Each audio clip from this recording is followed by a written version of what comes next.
Hey gang, a few years ago on TAC-TV we did a special Veterans Day episode, which is one of my personal favorites, as well as a fan favorite. With Veterans Day coming up, we think it's important to revisit this episode and extend our personal thanks to veterans past and present. Have a good one.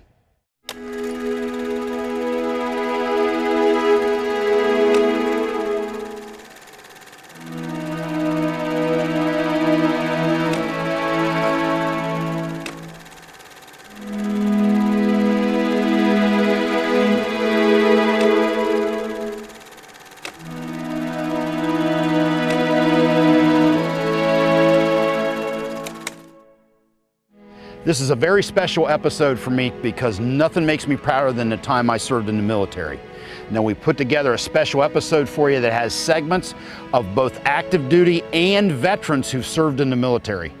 In addition, the crew sat me down and interviewed me on my military time and why I think it's important to always honor those who've served.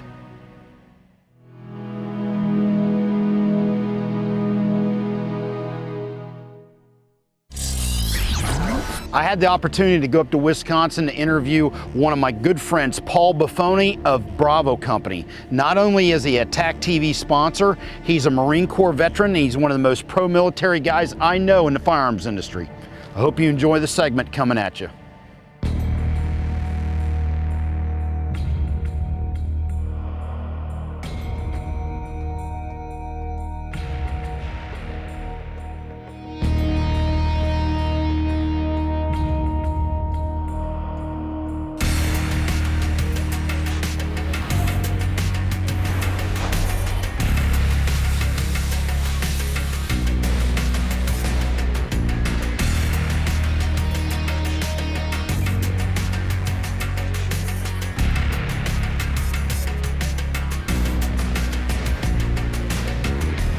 All right, TAC-TV fans, I took a quick opportunity to interview Paul Buffoni here at Bravo Company.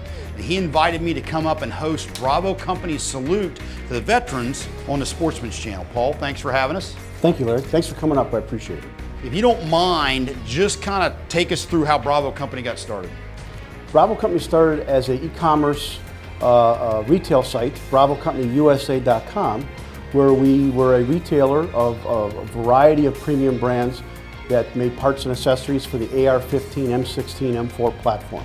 As it exists today, we've expanded quite a bit into our own line of BCM, Bravo Company Manufacturing, which manufactures complete AR-15 type rifles, parts and accessories for AR-15s, whether you need replacement bulk carrier groups, lower receiver groups, upper receiver groups, and it's also expanded into the BCM gunfighter line of parts and accessories, which include enhanced charging handles, which is our first product.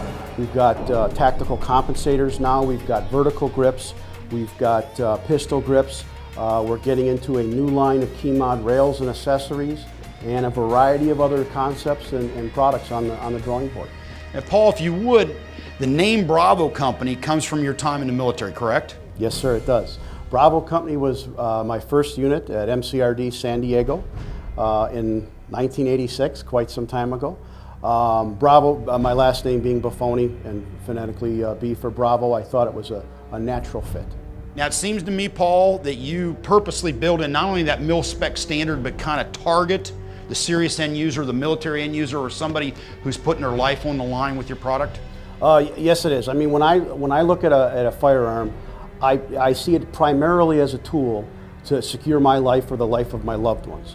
I guess it comes from my time in the Marine Corps, where I look at a weapon system as its primary use is to be used to save your life. And that's the way we build each and every Bravo Company rifle, as a defensive tool. When we go to market and we come up with parts or accessories, our primary focus is the defensive shooter. Whether the defensive shooter is a law enforcement officer wearing a uniform, or whether it's a responsible civilian securing their home and their loved ones, that's who we're focusing on. That's our marketplace. Paul, I noticed you have a line of instructors, the gunfighter line of instructors as you call it, myself included, that use your product and provide you feedback. If you would talk to that for a minute. We are so blessed to have just a phenomenal cadre of instructors that work with us and we get feedback from.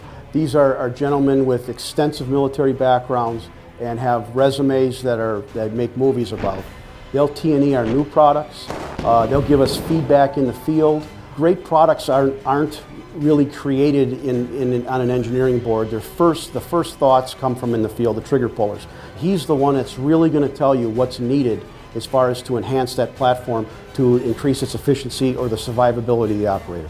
All right, Paul, while we're here, we're going to close it out, but before we do, we got to talk about the famous barrel story. I got it from Grant Timberlake, GNR Tactical, M4Carbine.net, about when you were just getting started with your barreled uppers, and there's a famous story that you had where you scrapped some barrels that weren't up to spec. If you would take us through that. Yeah, the barrel story it became a little infamous because the story got out because we were out of product for a long time. And we had just launched in the rifle line, the upper receiver group, and the barrel line on and around 2005. And within the first year, we had barrels come in that for a number of reasons weren't up to spec. Probably good enough to shoot with and everything else, but nonetheless, it did not meet the standard that we had committed to. As such, we needed to scrap the entire batch and did. At the time, it was 250, which, again, for a startup company, that was a lot of barrels. That was a lot. So it got off to a little bit slower start, but again, we wanted to stay true to that core of that holding that military standard and that specification. We felt that we had a moral obligation. If selling a weapon for somebody to defend their life with, we had a moral obligation to build to that highest standard that surpasses any profit or any business motive or any business model. You have a moral obligation to make that product to its highest standard in order for it to accomplish that mission. Well, Paul, I appreciate you having us here, taking the time for the interview, and your support of the troops, as well as your mentality, support of me and TAC-TV. We use your product and love it. Hope you guys enjoyed it. From Bravo Company, Paul Buffoni, Larry Vickers coming at you. We'll see you next time.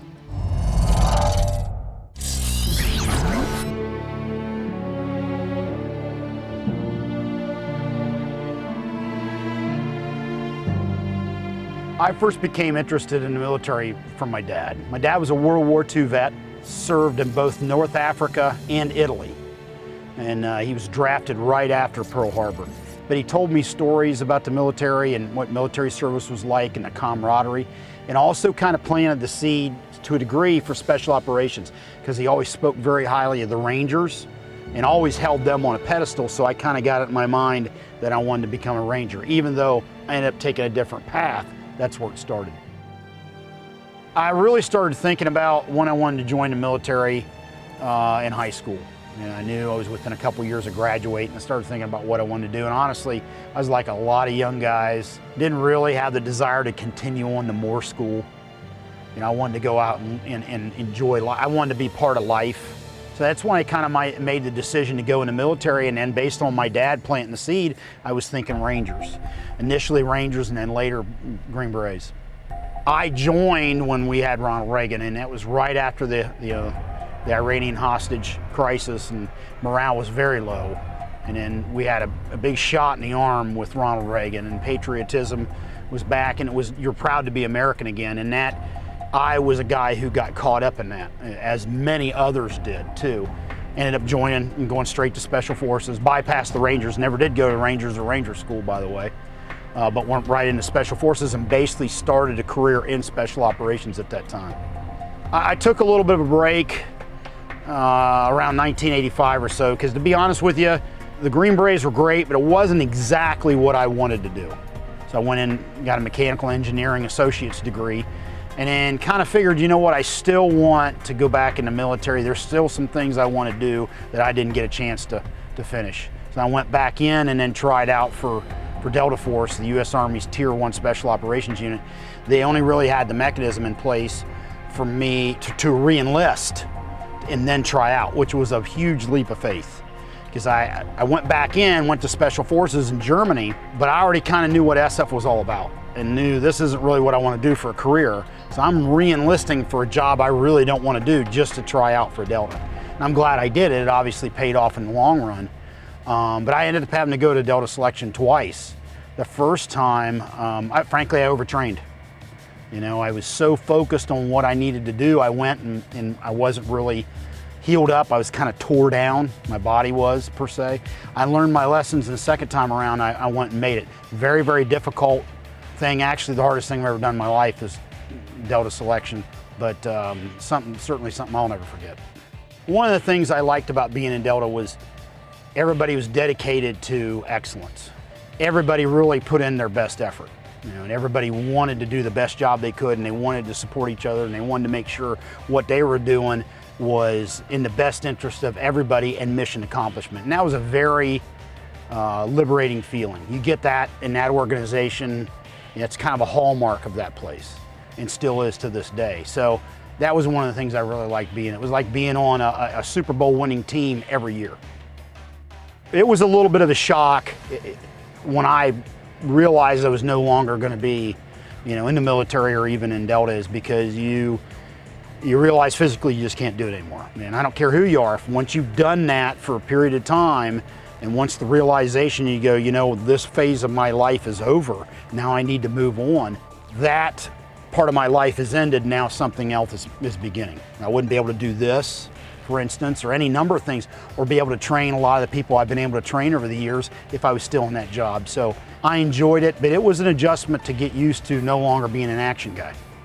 One of the things I really enjoy in my line of work now is training and kind of giving back to the community, whether it be special operations or law enforcement or even law-abiding civilians, kind of giving back some of the lessons learned that I've gotten along the way. Big gun guys, everybody knows. But there's things I've kind of learned along the way because I've been able to immerse myself in the gun culture in many ways to a level that other people can't, that I can kind of pass along knowledge and information that might help them out, and at some point in the game may make a difference between life or death for them. So that's really satisfying. And I'd get emails from guys thanking me for that, even guys I served with thanking me for, the training I gave them when I was in the military, and they're proud of the fact that I was an instructor of theirs back in the day. Veterans Day kind of is a mixed emotions for me because I almost get the feeling, and I'm sure I'm not alone, there's a lot of veterans probably feel the same way, a lot of people kind of go through the motions thanking veterans, not really, like Mother's Day. Thanks for being a mother. Not really meaning what they're saying. It's kind of like the thing to be said at that time, but they really don't know what it means to be a veteran or to lose friends or be wounded in combat and whatnot. So I have mixed emotions. There are some people that certainly do mean it, and it means a lot to me to hear that from them. But from a lot of other people, frankly, it rings hollow. There's no question about it, war is brutal. But some of the most painful wounds that a soldier can have are the ones on the inside that can't be seen from the public eye. The separation from their friends and units can lead to an isolation that is both challenging and sometimes dangerous. TAC-TV is proud to announce our support of Operation Warrior Call. Operation Warrior Call is a nationally designated day of awareness where we ask warriors to call and reach out to other warriors to open up an honest, fresh dialogue to help those guys that are having troubles here at home find a fresh path forward. 3 key points are critical during Operation Warrior Call. Step number 1, make the call. Nobody is a better advocate for a warrior than another warrior. They relate to where they're coming from, and they also can champion their cause. Number 2, answer the call. This is the best way to keep looking out for the warriors that are on your left and your right. And step number 3, be honest. Situational awareness could lead to a positive course of action. This initiative is being launched by Feherty's Troops First Foundation, which is a nonprofit organization. It is being driven through military officer and NCO chains of command, as well as in the private sector. The next segment up features Staff Sergeant Glen Silva of the United States Marine Corps and Colonel Tim Karcher of the United States Army. The crew have worked with Staff Sergeant Silva and Colonel Karcher on various projects, and I've had the pleasure of having the Colonel on the 1911 episode back in Season 1 of TAC-TV. The following segment features clips from interviews from the 2 soldiers. Hi, my name is Tim Karcher, Colonel of the United States Army. I lost both my legs on June 28th of 2009 over in Iraq. We were going to close down one of our joint security stations on the outskirts of Sadr City. About 1.5 kilometers or so out of our joint security station on the northern side of Sadr City, there was a loud explosion next to the vehicle. Thought I'd broken both my legs, and that's what I reported to my crew, that I had 2 broken legs. Asked them how they were. They all said they were up, they were good, they were fine. And then I looked down and I realized it had a slightly greater injury than a couple of broken legs. My rifle was in pieces because it had been between my legs, and my legs were pretty much gone. A lot of great soldiers saved my life that day. My name is Glen Silva, United States Marine Corp. I'm a staff sergeant. I lost my left leg above the knee. It shoved my leg up into my pelvis. I fractured my left pelvis. The blast blew off pretty much, on my reproductive organs, on my lower stomach. I got split open up to my sternum. Split me, flayed me straight open, popped both of my lungs. Took this down to the bone, took the fingers down to the bone, took all the tendons and everything off. Still have nerve damage in them. And then popped both my eardrums. I was in and out of consciousness. Being doped up and surgeries after surgery, basically pulling my soul out of me. I don't know how another way to describe it. It was heavy. I've never thought that way in my life.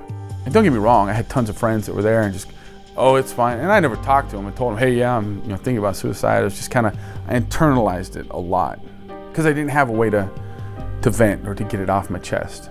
I know they'd always come in and talk, but I would never talk about that because I'm like, I don't want to make my stay here any longer than I need to be. And really had a tough time with it. We've got a problem, and the problem is that when our service members are coming home from war, they're committing suicide. It's a huge problem. It's taken as many lives as are taken overseas. But it's a permanent solution to a temporary problem. We don't think about the wife, the girlfriend, the children, brothers or sisters in arms to your left or your right. You wouldn't leave your buddy laying in the streets of Baghdad or a dirt trail in the Korengal Valley bleeding. You'd run out there to save him. So do the same thing back here. Go to somebody in your chain of command. Go to somebody that you know cares and get them the help they need. We fought together over there, we'll fight together here. It's those ones that don't get talked out of it, or the ones that don't reach out for the assistance because they feel, oh my God, there's nobody here to help me. What am I gonna do? We all get to a point in time where we can't get through something by ourselves, but together we can. Alone, you won't make it. Together, we'll all make it. I think knowing your audience, knowing who you're talking to, is how you curtail how you have your conversation. Service members don't want to be babied. They don't. I never did. Even in the most pain I've ever been in my life, I didn't want to be babied. I wanted to be treated like I was still in the military. I wanted to, feel like I was still part of the family and had a purpose. Reach out to your buddies, reach out to your family, reach out to your friends, and stay with us. It's worth doing. It's probably the hardest task I've faced in 22 years in the military. And it's probably the thing that scares me the most, is losing soldiers.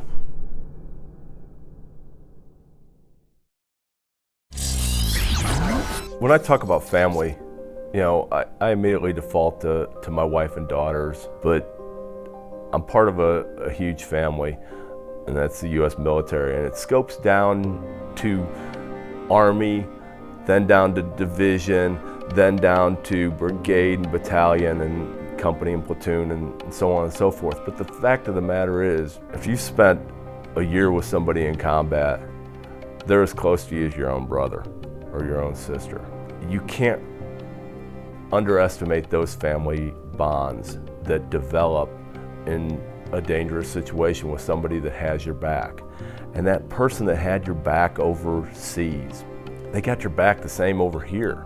I think that if you set the groundwork, it builds that unity, that bond, that family, the camaraderie, all builds and becomes stronger by making your Marines take the time, or your service members take the time to get out there and know each other. The biggest piece that you've got is that personal relationship with that soldier, and you say, hey, look, we can get through this together. It's far easier to talk to folks who have been there, done that, as the saying goes, been in the same kind of situations, been under fire, than it is to talk to somebody that has never experienced that. I'm not a movie star, I'm not an actress, I'm not paid to do any of this, I'm not some sports figure, I'm nothing famous, but you know what I am? I'm in the military. And yeah, I might not fully understand why I was blown up and why these injuries happened yet, but I mean, who cannot be proud of that? Just to be part of that organization, just to be part of that small percentage that says, hey, I will volunteer to serve this country. I still to this day, anytime I see any veteran, I don't like it when people come up to me, but anytime I see a veteran, I go up and I thank them. I automatically make it a point to go thank them. I take my daughter with me to thank them. Because if it wasn't for them, then we wouldn't be in our shoes where we are today. Not having that immediate support, I think you need to have that immediate support. You need to have that immediate connection, because if we can't support each other and take care of each other, who's gonna do it? Who's gonna do it? So. Hey, thanks for joining us on this special TAC-TV Veterans Day episode. Make sure you take time out of your day to thank a vet. Go up and shake his hand, let him know you appreciate what they've done for our country. We'll see you next time here on TAC-TV.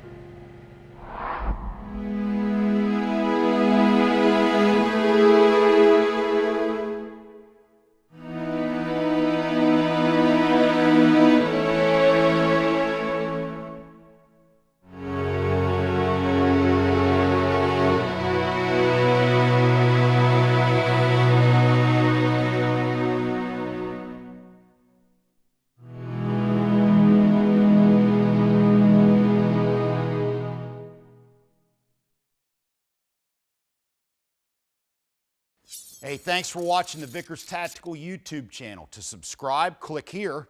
And to watch some of my favorite videos, click here. Have a good one. LAV out.